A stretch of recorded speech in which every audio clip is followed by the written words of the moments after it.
You know, folks, history is a very important subject. It helps us understand where we come from and where we're headed. And let me tell you, the history of the United States is full of greatness and glory. But there's one chapter that often gets overlooked or distorted by the fake news media and the politically correct elites. I'm talking about the story of how we got Texas and California, two of the most important and prosperous states in our union. Now, some people might call it annexation or manifest destiny or whatever fancy term they like to use. But the fact is, we took those territories fair and square. We didn't steal them or cheat anyone. We simply exercised our right to expand and fulfill our destiny as a great nation. Let me give you the facts, folks. In 1835, a group of American settlers in Texas revolted against the Mexican government, which had invited them to settle there in the first place. The Texans declared their independence and formed the Republic of Texas. They fought bravely against the Mexican army, led by the infamous General Santa Anna. And guess what? They won. That's right, they defeated the Mexicans at the Battle of San Jacinto in 1836 and established their own government. Now, some people might say that the Texans were rebels or traitors or something like that. But that's not how we see it. We see it as a heroic struggle for freedom and independence. And we were happy to recognize the Republic of Texas as a sovereign nation in 1837. Of course, we also wanted Texas to become part of the United States eventually. But we didn't force them to do anything. We negotiated with them and offered them a fair deal. In 1845, Texas agreed to join the United States as the 28th state. And guess what? Mexico didn't like that very much. They claimed that Texas was still part of their territory and that the annexation was illegal. But that's just sour grapes, folks. We had a right to accept Texas into our union, and we did it peacefully and legally. But that's not the end of the story, folks. You see, we also wanted California. And we had a good reason for that. California was a valuable and strategic location, with its ports and resources and potential for expansion. But California was also part of Mexico, and they weren't exactly thrilled about the idea of selling it to us. So what did we do, folks? We used our diplomacy and our military power to get what we wanted.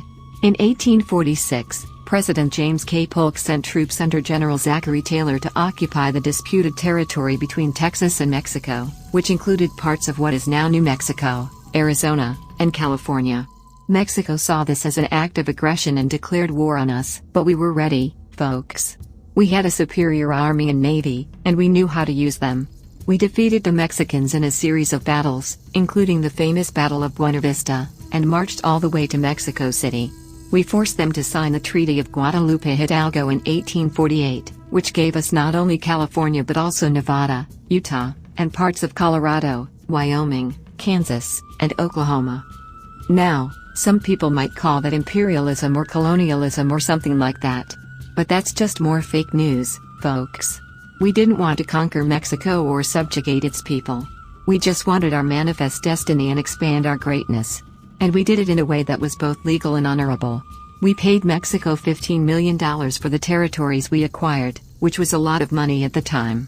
And we also agreed to respect the rights and dignity of the Mexican people who lived in those territories. Of course, there were some bumps along the way, folks. Some people opposed the annexation of Texas and the war with Mexico. Some people argued that we were violating the principles of democracy and human rights. But those people were wrong, folks. They didn't understand the big picture, the grand vision of America's destiny. They were stuck in the past, while we were moving forward into the future. And let me tell you, folks, that future looks bright. Texas and California are now two of the most prosperous and dynamic states in our union.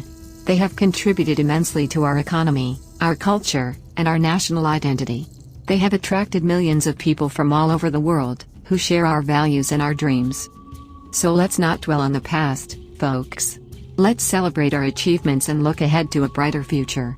Let's remember that we are a great and powerful nation, blessed by God and destined for greatness. And let's always remember that the United States of America is the shining city upon a hill, the beacon of hope and freedom for all mankind. Thank you, and God bless America. In conclusion, the history of the United States' acquisition of Texas and California is a testament to our country's determination and destiny. While some may argue that our actions were imperialistic or aggressive, the facts show that we acted within our legal rights and negotiated fair deals with those involved. Texas and California have become integral parts of our country, contributing greatly to our economy and national identity. We should remember that our country's expansion was not an act of greed, but rather a fulfillment of our manifest destiny to become a great nation. However, we must also acknowledge that there were negative consequences for the indigenous peoples and other groups affected by this expansion. We should strive to learn from the past and work towards creating a more equitable and just future for all. Ultimately, the story of how the United States obtained Texas and California is just one chapter in the ongoing narrative of our country's growth and evolution.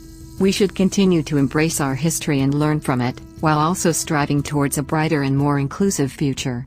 We must always remember that the United States of America is a beacon of hope and freedom for all, and that we have a responsibility to uphold these values both at home and abroad.